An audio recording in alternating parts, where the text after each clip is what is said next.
takes a few minutes to get all the channels to get the live stream.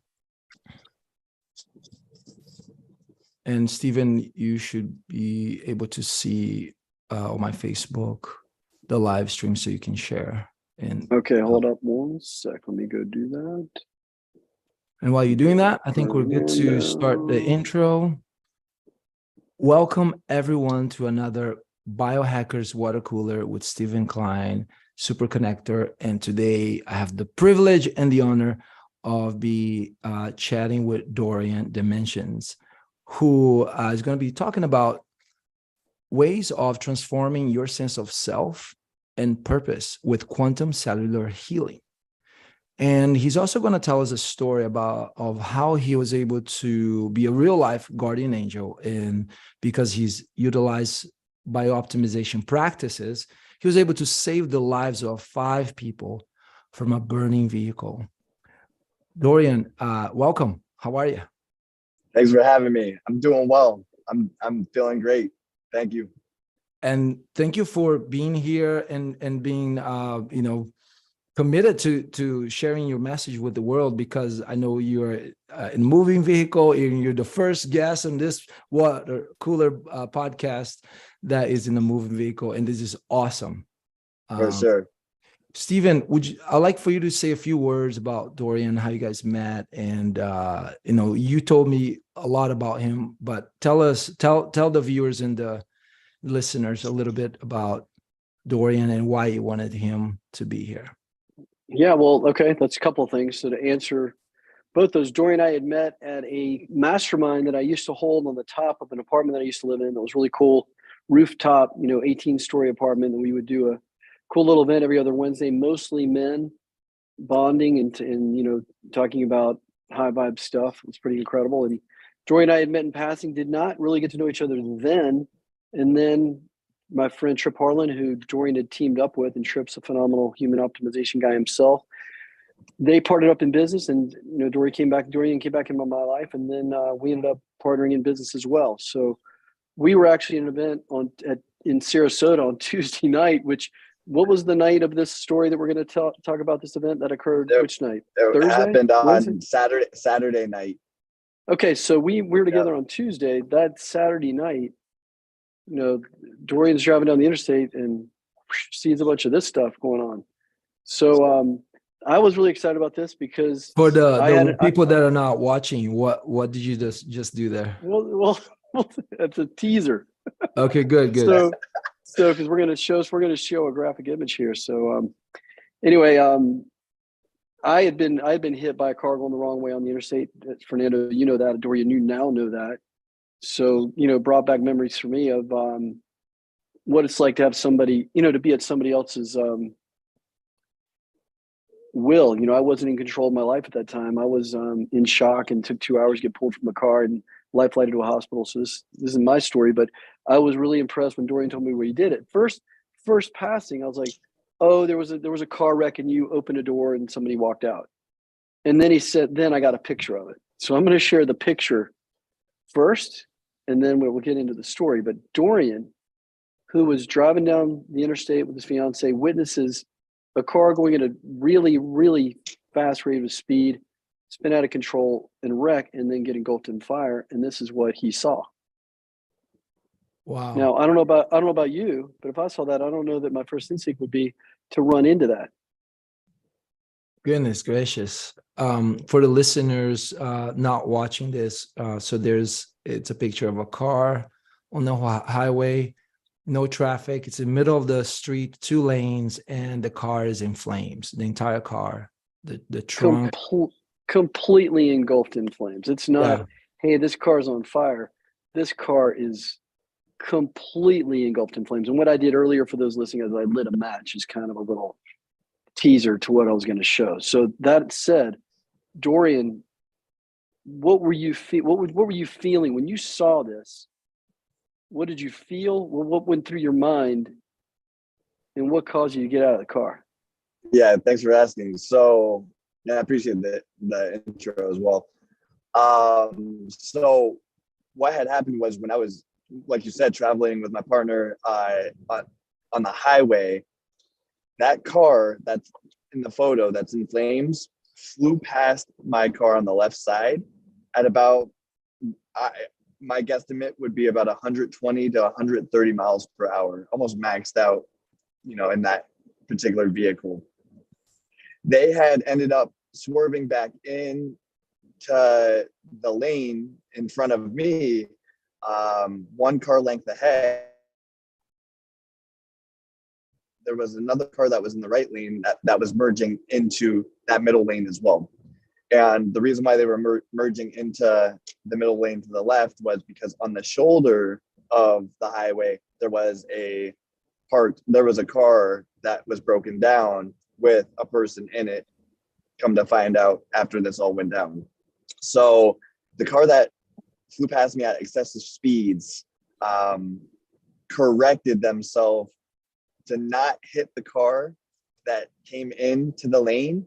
So they went to the right, and as they did so, they lost control and hit the car that was parked on the side of the road. So I saw this all happen right in front of me.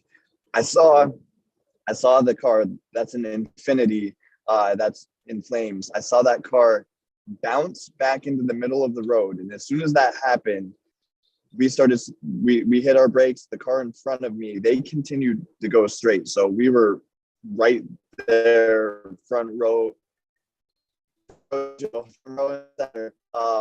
everything that was happening.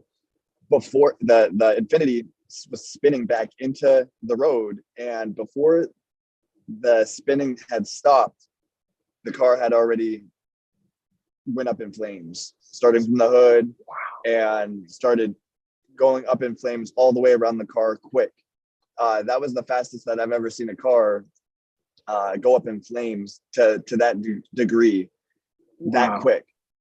Before we had even come to a complete stop, I was already out of the car, and I ran over to that car because I already knew that it was probably going to be very bad, and I already knew that I probably was going to need to take people out. So what I was thinking was, when the car had passed by at excessive speeds, it was in my immediate thought that I think that they're going to get into an accident. And they did. So when that happened and I saw the car go up in flames, I was under control and I was able to regulate my own body and my own adrenaline through, biooptimization practices, biohacking practices that I do engage in, maintaining, a calm breath. I do go into Ujjayi breathing, which is a particular breath technique to tap into the parasympathetic nervous system. So as soon as that happened, and I also do Brazilian Jiu-Jitsu as well. So being able to breathe in high stressful situations is something that I'm very used to, and being able to regulate my adrenaline and be efficient is something that I've trained and developed my body to be able to do so. So as this happened, I already knew that it was go time, and I was able to regulate my adrenaline and be able to get the job done. So as soon as I ran up onto the car, first person that I saw was hanging. It was a graphic scene, hanging out of the door, halfway on the road, halfway in the car. So that was the first person that I scooped up from under his arms, and I pulled him to the grass. And then I tried to communicate with him and ask him how many people were in the car, but all that he was able to do, because he was incoherent, he was just moaning as if, something was very badly injured within his body, which I could also feel as I was pulling him. I could feel his shoulder and ribs most likely being broken, which after the fact, they were in a punctured lung and everything. But I got him pulled to the side. I ran back over, and then there was another person that would have been the driver. He was on all fours on the highway right next to the burning vehicle. I picked him up and took him over to the grass as well. And this is all happening very quickly. I asked him, he came to as we got to the grass, and I asked him how many people were in the vehicle. He was really incoherent. He was asking what had happened. He was saying he was confused. He didn't know, where everyone is at. I asked him how many people once again, and he said 5. So when he said that, then I ran back over to the car. And as I did that, there was a person on the side of the car that would be closest to the guardrail. And he was in very, very bad shape, incoherent, lifeless, essentially. I had picked him up by his arms and pulled him away from the vehicle as well, because in my mind, I was thinking this car can blow up at any moment with the way that it's in flames like this. So I pulled him aside, and at that point, there was a few people that had got out of their cars that kind of be able to help the situation as well. So as people started running over, there was about 4 people that were around me and the person that was pretty lifeless. Once there was about 4 people there, then I ran back over to the first 2 that I had took from the vehicle to the grass, and I needed to move them. I wanted to move them away from the vehicle because I felt that it may blow at any moment. It started popping, and there was little mini explosions happening. So I was able to move them for far enough away from the vehicle that if that was to happen, it would kind of help eliminate, maximum damage. And within that time frame as well, this was all within maybe a 4 to 5 minute time frame of extracting them and getting them at somewhat of a safe distance. At that point is when the firefighters and police were on the scene. They were there very quickly. And they were able to, they sprayed down the car first so that it wasn't in flames anymore. And then at that point, once the flames were out, then it was noticed that there was a second car deep into the woods, essentially across the street. And that's the car that got hit at, the excessive speeds. And so I ran over to that car, and there was a person in there. So I he was hanging upside down and kind of twisted up. And that car was very, very badly mangled. And I'm not sure if you saw that car, Stephen. And if not, No. I'll get those photos. I took a photo of that too. The only reason why I took photos quickly was, and I took that photo of the one that's on the screen. I took that photo as I was going over to the other car that I had seen. And that other car was actually in way worse damage than this car in flames right now. Wow. I took this photo, and I took a few other photos just to document what was happening, just in case. And then also if I was to talk about this, so it wouldn't sound, so I would have the receipts to back up what I was saying. So Yeah. I ran over to that other car. I saw that there was the person in there. So at that point is when I had called the firefighters and police over. And then about 2 minutes later is when 2 ambulances arrived and 2 helicopters came to the scene as well. So at that point, they incubated the one person that was lifeless. That was the third person that I pulled away from the vehicle. They incubated him, life flighted him.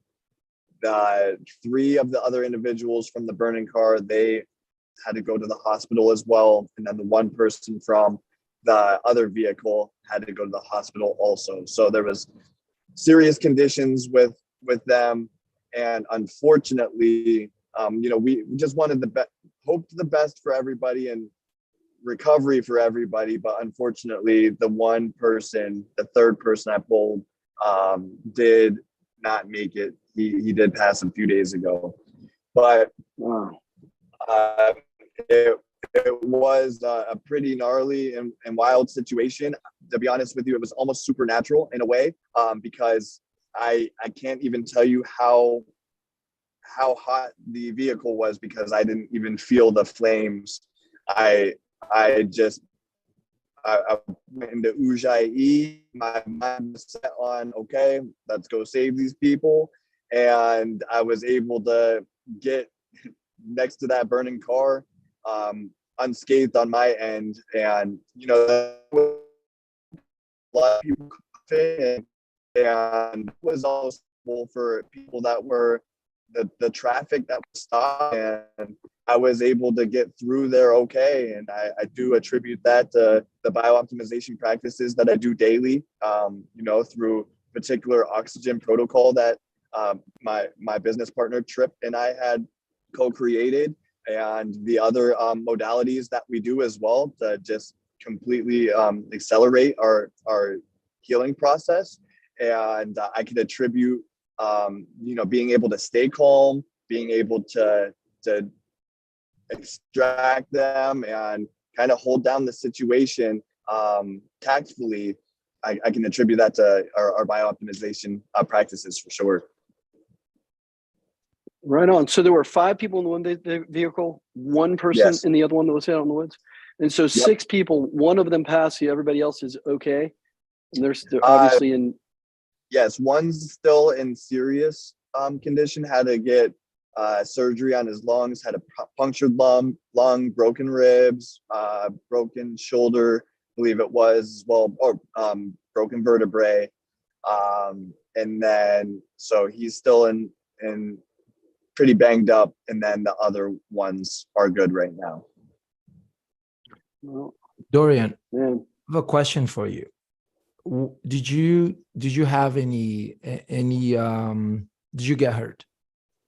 No, I did not get hurt at all. I came through unscathed. Like I said, when I came close to the car with the flames and everything, I kind of was unscathed in regards to being able to extract them. And like I said, it was almost supernatural because I didn't even feel the heat. I was able to get in and get out. So would you say that when you put your hands in the car, there were flames there where you were?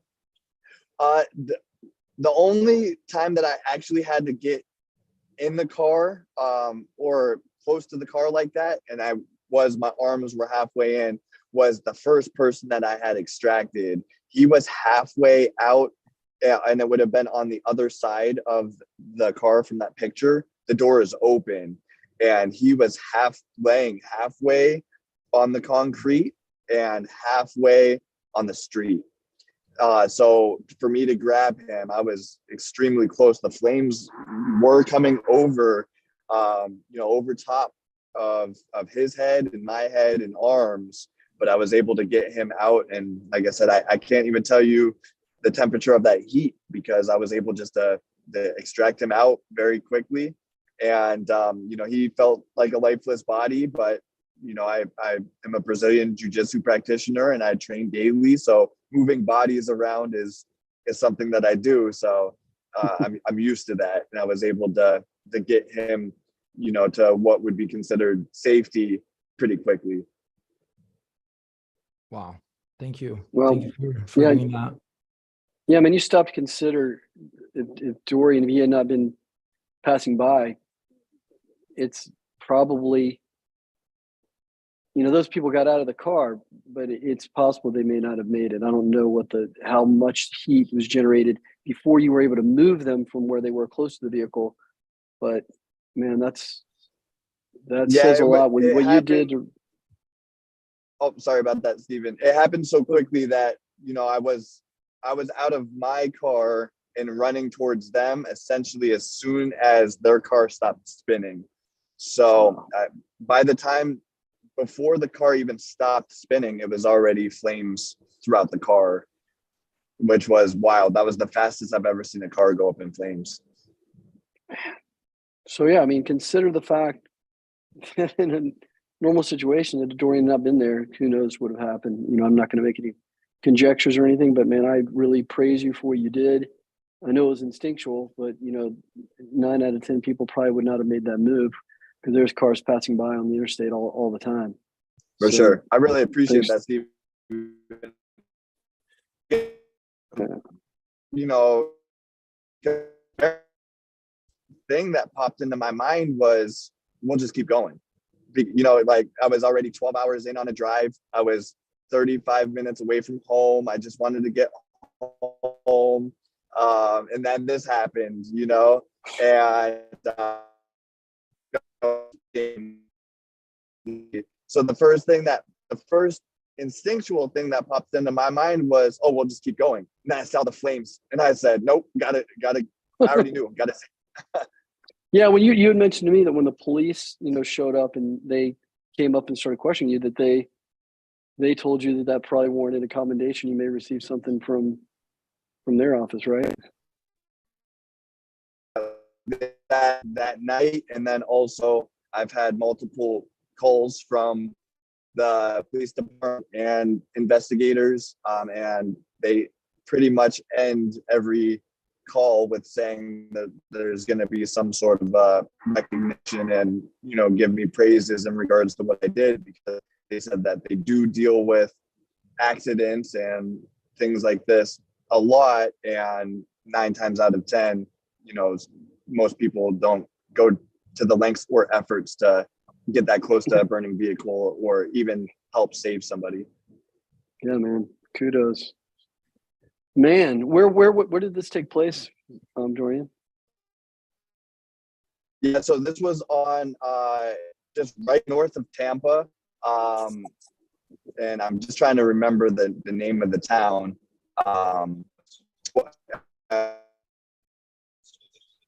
North of Westgate, and Weston Chapel was what it was. Gotcha. Wow. So man, this is an incredible example of how we can impact other people's lives. That's what I think about, man. I think Steven, about what happened to me. Yeah. If you can do like a 30-second summary of your story, so people can get in touch with your experience being a survivor of a car accident. And then I have a question for Dorian. Sure. So I was driving along the interstate middle of the day, 4 o'clock in the afternoon on a Sunday, up in North Carolina, and a retired firefighter on the way home from his granddaughter's wedding lost control of his car, went off the right side of the road, then came back across his lanes. There weren't guardrails like you see in that picture. There were cables with a post all the way down the interstate, and he hit those at 90 degrees because he had gone off the right side of the road and came back. So imagine, car hits this post, goes under the cables into my lane, and then going the wrong way. I came over a hill and ran right into this car full speed. I don't remember anything. I woke up 4 days later. I had lost 22 units of blood. I broke 3 bones, shattered 1, ended up with 5 plates, 21 screws, a couple of pins in my arms. I lost 35 pounds of weight, had a month in the hospital and then 8 months of intense rehab to come back from all of that. But I may not even have made it had it not been for the firefighters and the people that came on the scene to get me out of the car, which took them 2 hours.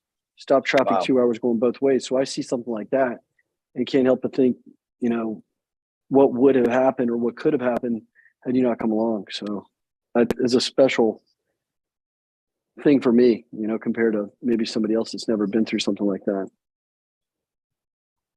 For sure. And Stephen, I think you still have one of your social media photos is donate blood.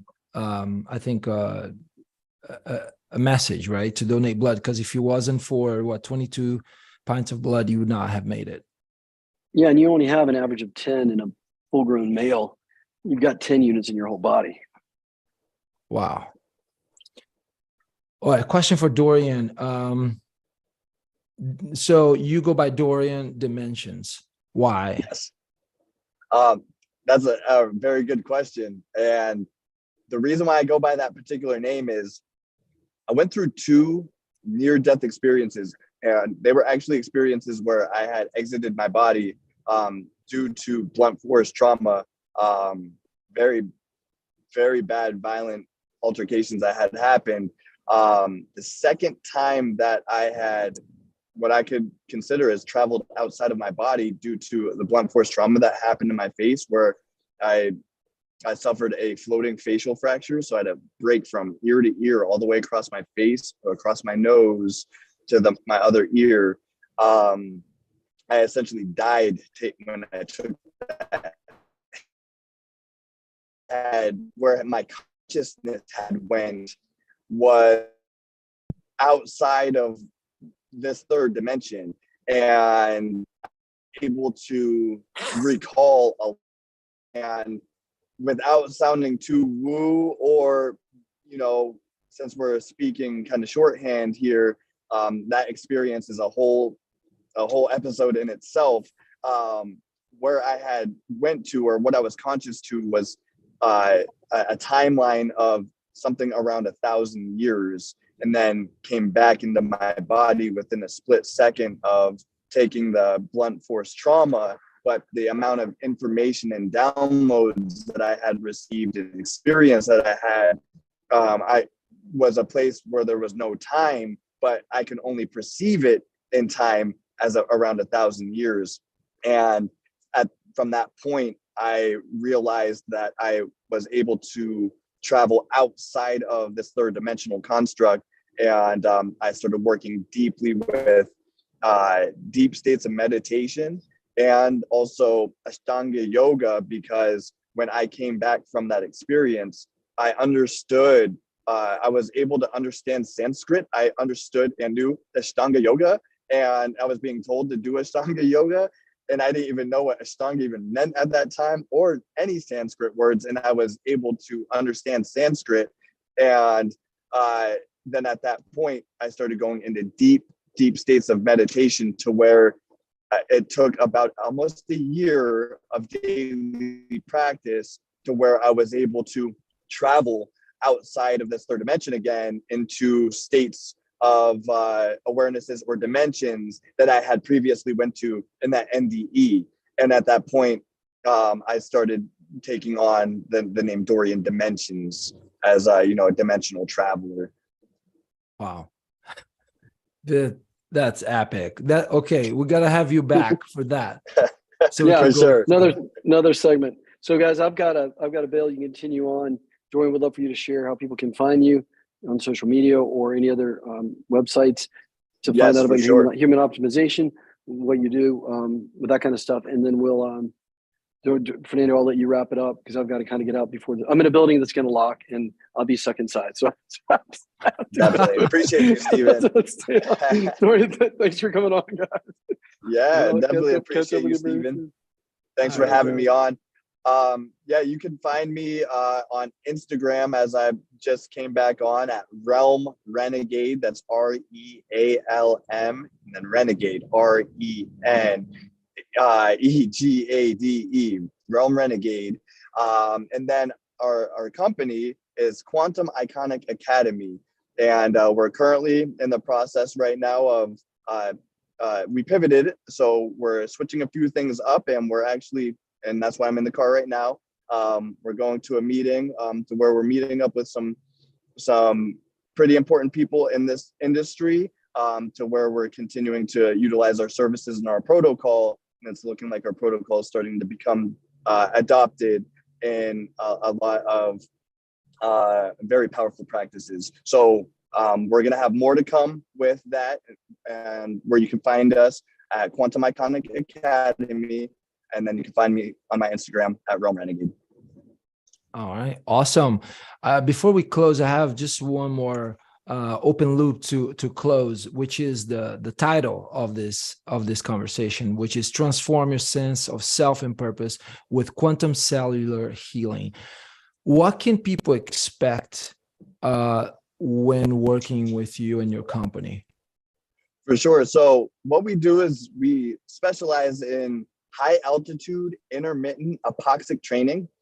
And with that, we also have a few other modalities, is pulsating electromagnetic frequencies happening at the same time, infrared and near infrared. And we also are using blood flow restriction and pH 9.5 alkaline water. All of this within a session, which takes anywhere from about 15 to 20 minutes. Essentially what we're doing is we're increasing the amount of EPO. That's erythropoietin. That's the hormone that's produced within the kidneys. And that hormone is what's responsible for maturing the red blood cells in the bone marrow fast. So through high altitude intermittent hypoxic training, we have a protocol that we've developed that scientifically in white papers show that the increase of EPO is higher than the amount of EPO that people inject, which is EPO is the highest illegal sports performance enhancing drug that you can get on the market. So that's what Lance Armstrong got busted for blood doping and using EPO. And this is something that's looked at very heavily within professional sports. And we're able to boost EPO naturally within your body through high altitude intermittent hypoxic training using oxygen, being able to contrast from high oxygen to low oxygen with the flip of a switch, and understanding releasing the excess amount of oxygen from the spleen to then boost the EPO in the kidneys, mature the red blood cells in the bone marrow, create the demand in the body to want the oxygen. So you have full red cells going through your body, picking up the 90% oxygen that we flood the body with, giving you full 100% cell absorption, is legal blood doping, accelerated healing throughout the body, and it's a natural process. All right. On that note, y'all can close out, but I got to run. Thanks a lot, Dorian. Thank you, Appreciate Steven. it. Appreciate it. See you, Fernando. See you, Steven. All right. Well, if I were to take notes, you spoke a lot of terms there that was the first time I heard. But I got the picture that it's something that we can create within our bodies, and that people can create it synthetically, and it's illegal in professional sports. And you're able to do that with a session of 15 minutes? Yeah, 15 to 20 minutes is what it takes to be able to tap in to the increase of EPO within the kidneys. And at that point, what happens is when you have full oxygenated red blood cells, your hematocrit levels, goes up. Your hematocrit level, or your hematocrit, is the amount of red blood cells that you have that have oxygen carrying capability. So this is the most important thing: delivering rich oxygen to the areas in the body, inflammation, cancer cells, damages, scar tissue, most importantly, ones that have damages within the brain. Being able to help correct that by breaking down, being able to blast through scar tissue with red blood cells carrying full oxygen, and being able to deliver blood to the brain, and being able to wake those areas up by, creating new neurological pathways by stimulating those areas once again that have been essentially dormant or not firing off properly due to a lack of proper blood and oxygen to those areas. Wow, man, I'm excited. I want to try it.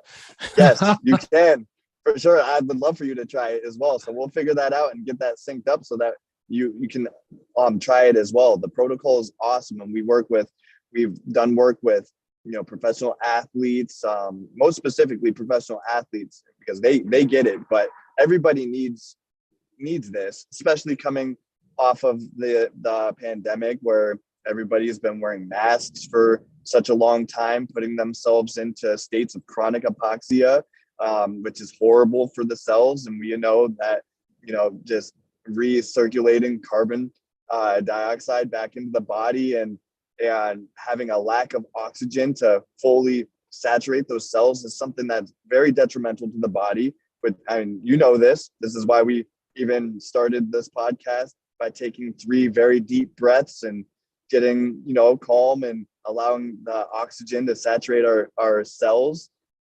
That's not happening. And this was a worldwide thing, that people have been wearing masks, preventing proper oxygen in the body. So this is something that everybody needs. And this is something that, we can't say that we can cure or heal certain things, but when you breathe properly and you've got your cells that are getting properly oxygenated and your cells moving, blood to the proper areas of your body, we all know what happens. Yes, and that's healing. That's And it. it's cured. Dorian, thank you so much. It's been a pleasure to meet Sure, you, thank you. and looking forward to part 2, so you can go more into the details of that amazing experience, or the 2 experiences that you had. For sure. Were you able to feel and see and hear different dimensions, and thus becoming Dorian dimensions? That's it. I appreciate that. And I really look forward to that. Anytime, just let me know and we can get it scheduled and I'll be on and I can go into detail in regards to that. It was a very pivotal time in my life that had course corrected me and opened up a whole new avenue of understanding, learning, healing, and also inspiring others. Awesome. Thank you, Dorian. For everyone watching, listening, thank you for tuning in, and share, like, comment below, specifically the takeaways. If you've been inspired by something you've heard or you saw here today, go ahead and comment below and share with at least one person what that takeaway is. And if you want to go the champion style, share it with 3 people. If you share a inspiration that just occurred because of what you heard here, you are more likely to then implement that inspired either vision or feeling or intuition. So if you want to perform like a pro, take action on the inspiration from what you've heard here today. Share it with as many people as possible. 3 is ideal. It's not a lot. You can text or call and keep the new transformation alive for yourself. Dorian, thank you. Till next time. Everyone else, enjoy your day, evening, morning, and bye for now. Thank you. Goodbye.